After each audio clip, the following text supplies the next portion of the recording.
Hello everyone and welcome back to my channel. My name is Kai and this is Life by Kai.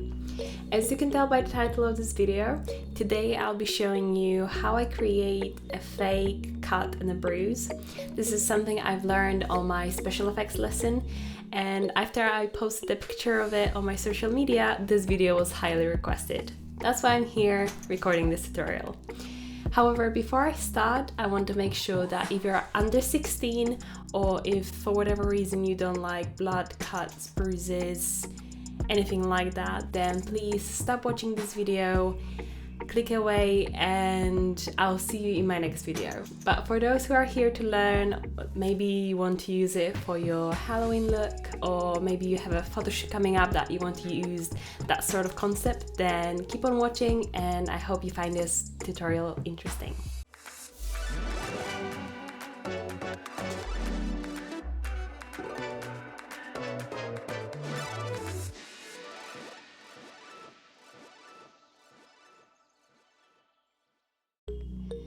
So a few weeks ago I posted this story on my social media and I got quite a few requests on recording how I've done it, and that's why I'm here. And today I'm gonna show you step by step, including what products I use, on how I've created it. It will look a little bit different because obviously every time you do it, it might look a little bit different depending on how much you build up the color or how much product you use. But I hope you find it interesting, and if you like what you see here, then don't forget to click a like, subscribe, and ring that bell to be notified of all my new videos coming up. And if you have any special requests, then leave a comment down below and I'll make sure to answer it. So before we start, I want to make sure that we talk about all the important things we have to check before we do any sort of special effects, especially on someone else, but even on ourselves. If we do it last minute and we do get an allergic reaction, then obviously that's gonna ruin all the fun.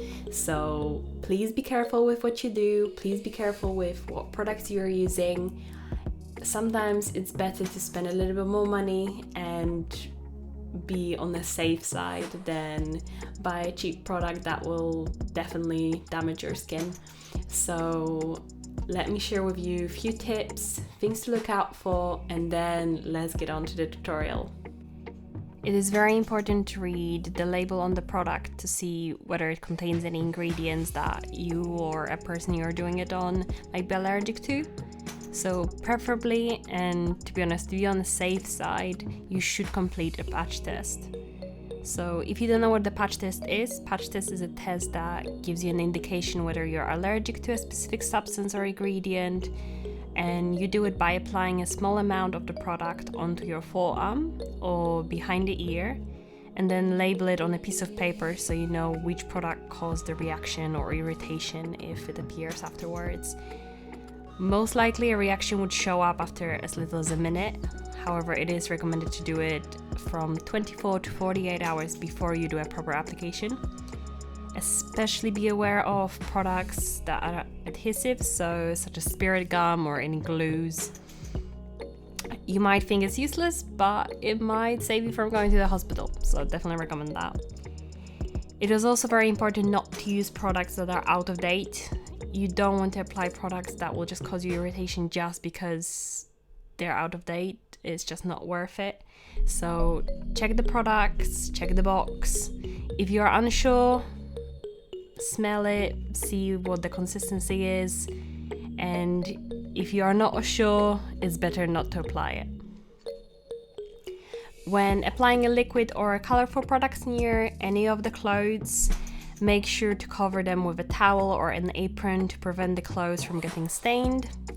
You don't want to put this new costume you're gonna wear for the photo shoot and then basically get it stained with fake blood or any of the bruise colors. So make sure to cover yourself or a client or a friend you're doing it on. It's very important. And the final one would be my personal suggestion, and it is to know an emergency contact of a person you're doing it on. So if you're doing it on yourself, obviously you know your parents or your guardian's number or your partner's. However, if you're doing it on a friend just before the party, make sure you know their emergency phone numbers, because if for whatever reason they get an allergic reaction and they have to go to the hospital, you know who to contact.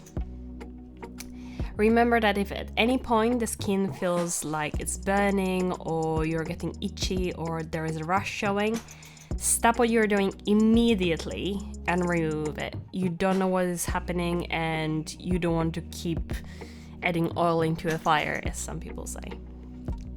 But now, if you've done all your things to be safe, it's time to have some fun, so let me show you how to create that bruise. So first of all, here is the list of materials. All the links will be linked down below, so make sure to check it out as well.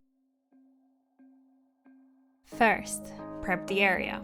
First thing you apply is spirit gum, so apply it in the area you want to create the bruise, and this will help the wax to stick to the skin.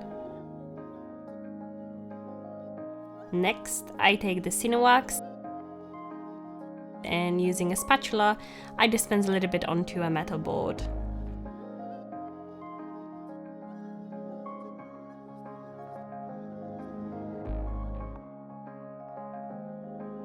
Then with my fingers, I work it until it's a nice consistency and it's easy to apply.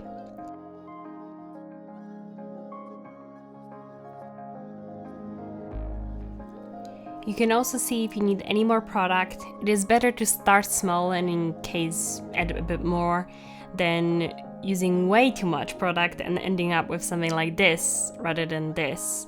I've done it when I've done it for the first time and it just didn't look good and it was a waste of product. You then put the wax on the area you put the spirit gum. It is not going to properly stick, so you have to hold it.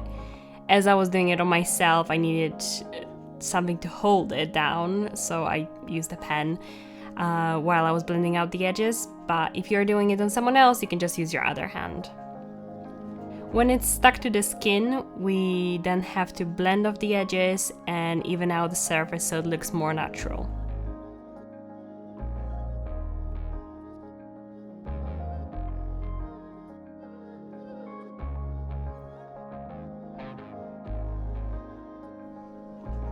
When that's done, we have a foundation to give it a skin color and then blend with a sponge.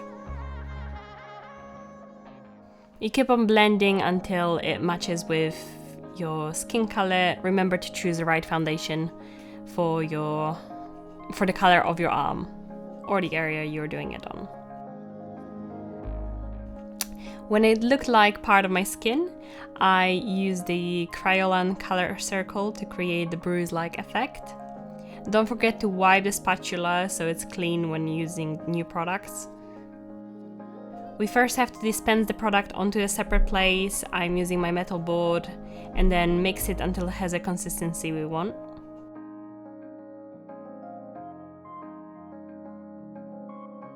After that, I'm using the spatula to apply the colors onto the waxed area.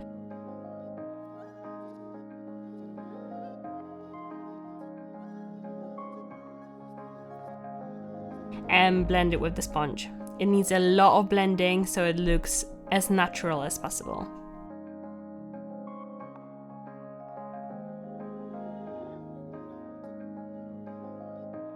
Are you enjoying this video so far?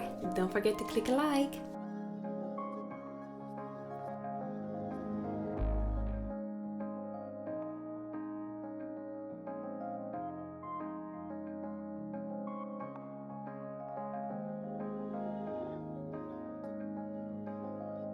When the skin is prepared, it's time for the cut. For that, I'm using the edge of the spatula. Don't forget it has to be uneven and messy, not perfect line. And then the final thing is, of course, add fake blood. Apply it in the cut that you've created and then blend some with a sponge.